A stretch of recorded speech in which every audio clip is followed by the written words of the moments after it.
Hello, and welcome back to Mythic Ocean. I've kind of fallen behind on recording a little bit, in the sense that, as I'm recording this, the last episode has already been published. And I mention that because I got some really interesting comments on that episode, and we can talk about them now, because there was a lot of new information and more concrete explanations for things, and I found it really interesting. It's a comment made by First Someone Last Name, great name, and before I alt-tab and read any of this, I just have to give thanks to both First Someone Last Name and Subprogram 32. Just, you two have been extremely helpful and encouraging and just fun to get comments all the time. There's been so many good suggestions and discussions and back and forth in the comments and like trying to figure out everything in this game, and it's made my experience a whole lot more fun, so really appreciate all of your comments. Now let's talk about some of these developments, and I'm not sure if the music will keep playing. No, it will not while I'm reading this. Well, so much for that. Whatever. We'll try and be quick.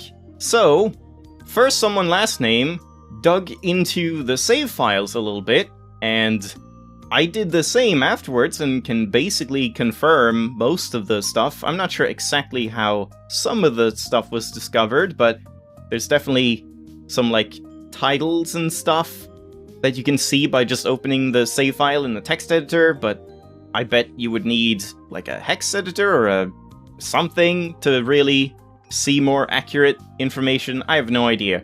But we have confirmation that A, choices when you power up gods can, like, alter in strength, basically. Like, you might make a choice for a god that gives them power, and that could give them, like, 1 power or 2 power or whatever else.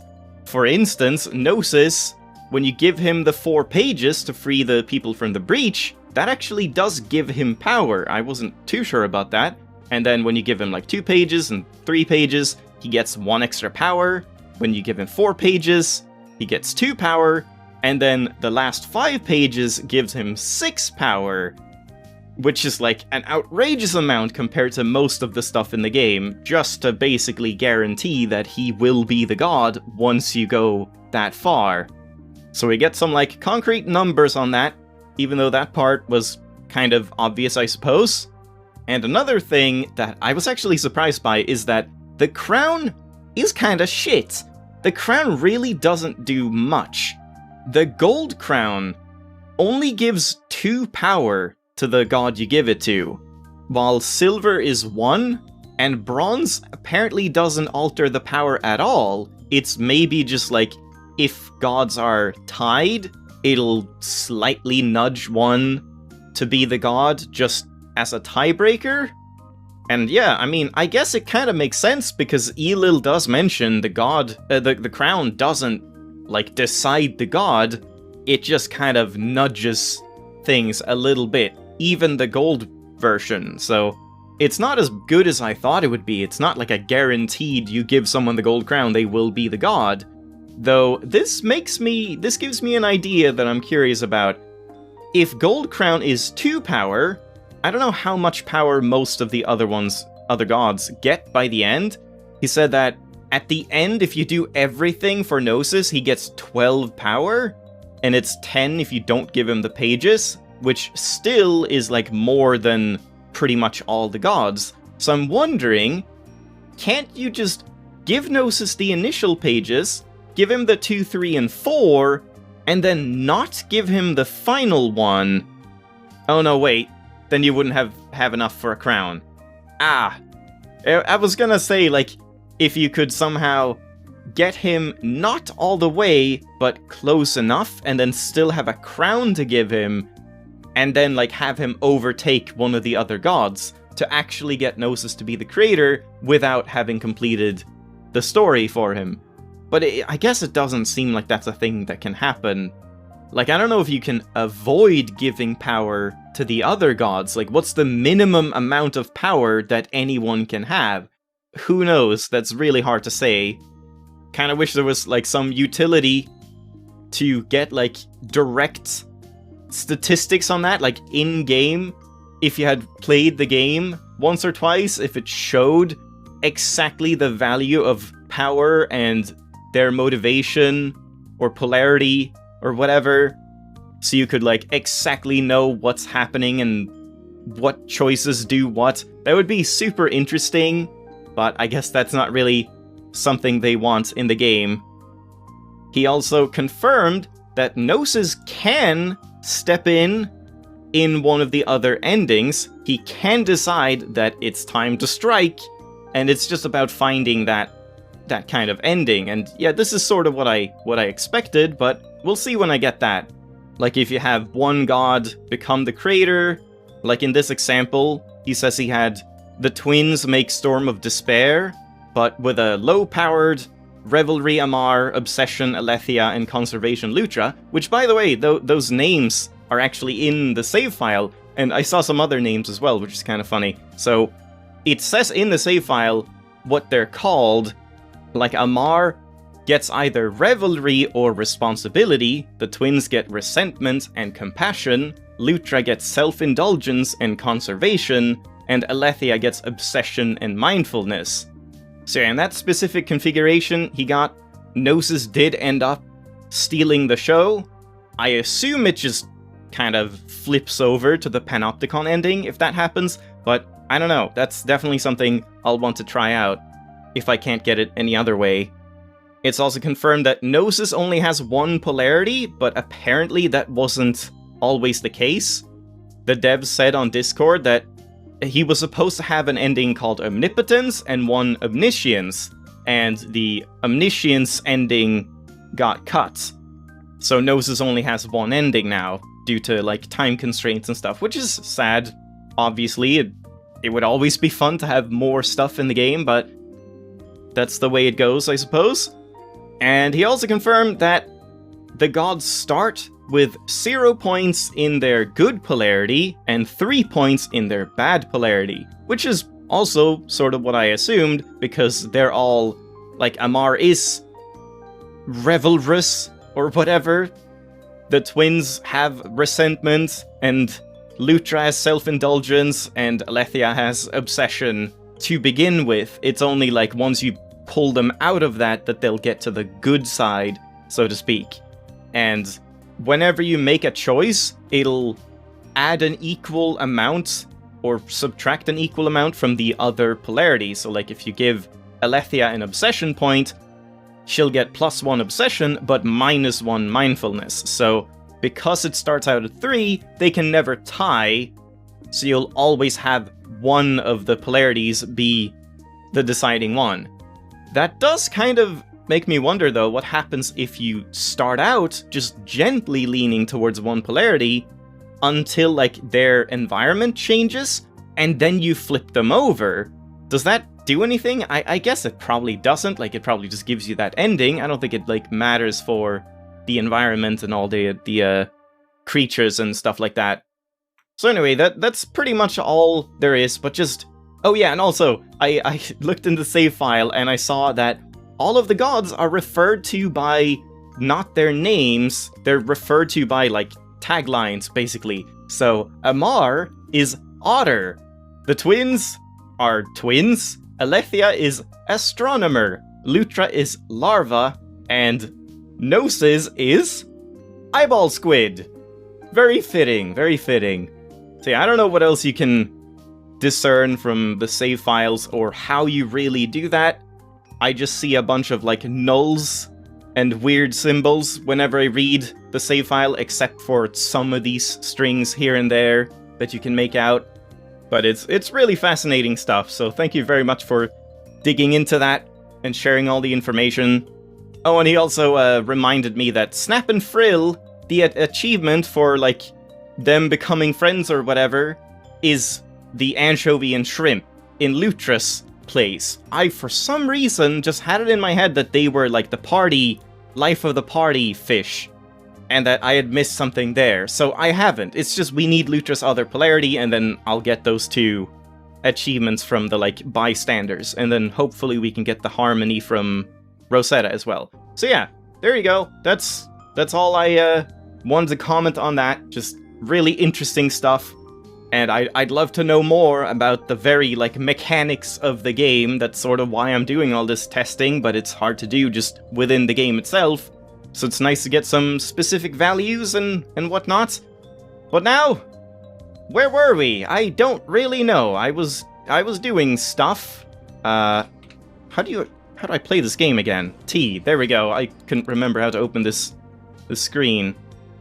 Yeah, what was happening? What did I leave off with? I have no idea. Let's go to Lutra.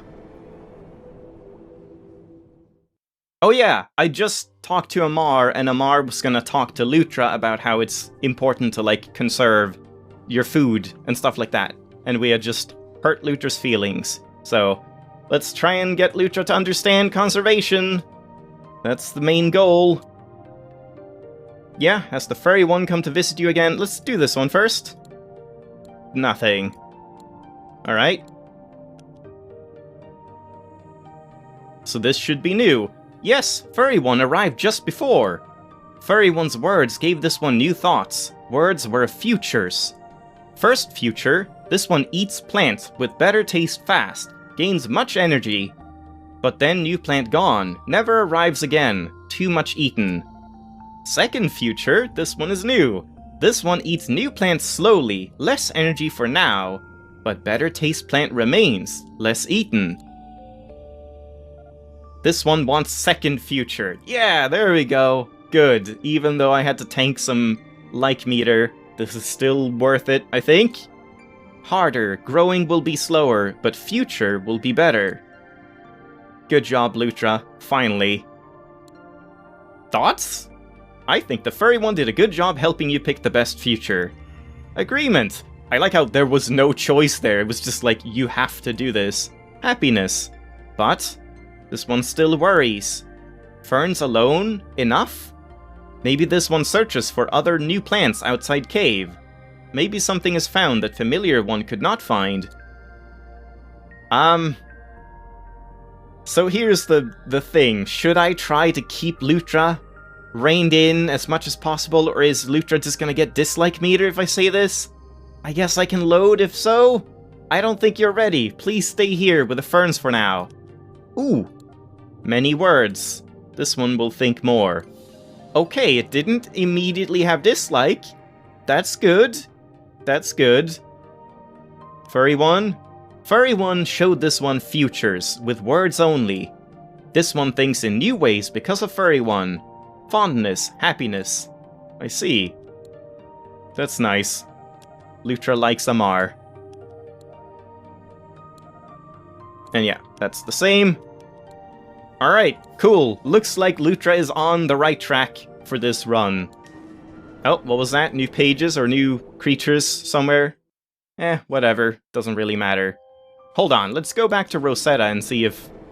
Oh, new creatures in Eel Kingdom. Yeah, maybe it's time. Maybe I can do it now. But would it be Harmony when Alethea hasn't been contacted yet? I remember this happening, like, quite early on in the game. I think it might be now. Let's see.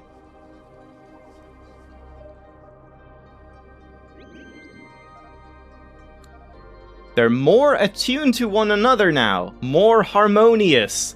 I think they're more beautiful than ever. There we go.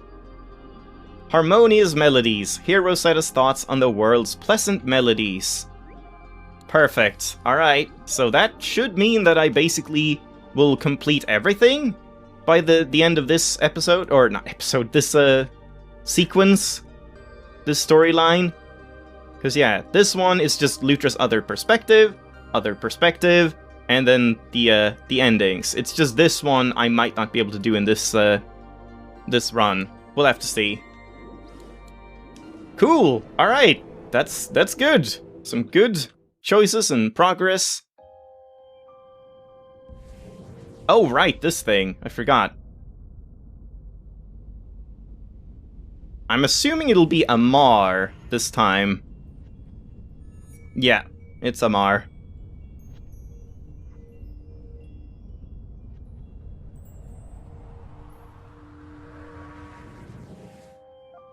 something I still don't quite know with the whole statistics and stuff is, like, how separated are things? Like, when you make a choice, some of the choices that don't give the sparks and don't give the green or red still end up changing their polarity, right? Like, we've seen that in the past, I think. But then, some choices that give sparks, do choices that give sparks always tilt it, like, it adds power and tilts it in either polarity, or is it, like, completely unrelated to that? I don't think it's unrelated, because, I don't know, I'm kind of struggling to understand the specifics of, like, what impact choices have and how they're separated. If sparks are power or motivation, but also the polarity, and then like meter and dislike meter just opens up more choices, or, like, better reactions or worse reactions depending on the choices that you already had. Something like that. Though I guess there's also, like, some choices you can't even say if you don't have good like meter, I think. See, I guess I just don't fully understand the spark effect quite yet. Like, it's a motivation change, but it's also a power growth kind of thing, right? And then, like, let's say you start off with 0 power and 3 points in resentment for Ketra and SD, and then you talk to them and get a spark effect that goes in whatever that other one was called. I forgot their other polarity. Will that then make it so that resentment goes to 2, and the other one goes to 1, but then their power also goes up to 1, their motivation, or I guess some choices might give more than 1. Yeah, I don't know. I'm just kind of rambling now, but it's hard to wrap my head around the exact numbers of what choices actually do, but I guess you don't get any feedback on that unless you, like, make a choice, save, and then go check the save file if you can see that. I don't know. Anyway, let's keep going. I did space out there for a second. Sorry, Catcher Nesty. I heard from Lutra that you two paid it a visit again. It was a lot of fun. Yeah, games. It knows the rules. This is the same as before. There we go. New bug buddy. Have you two seen Amar lately? They asked us what we wanted to play, and we said a race would be fun. Yeah. He wouldn't cheat. They wouldn't cheat. Slow down when you have to go around stuff. Almost beat Amar. I wonder if they can beat Amar. I don't think they can. Yeah, it was kind of boring. That doesn't change. I don't think you can have that be different. We won't lose again.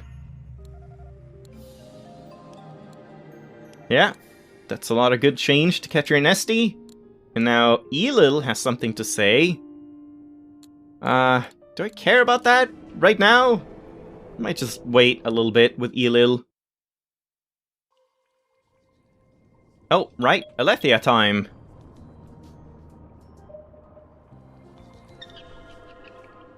Sorry, Paige, I don't want you.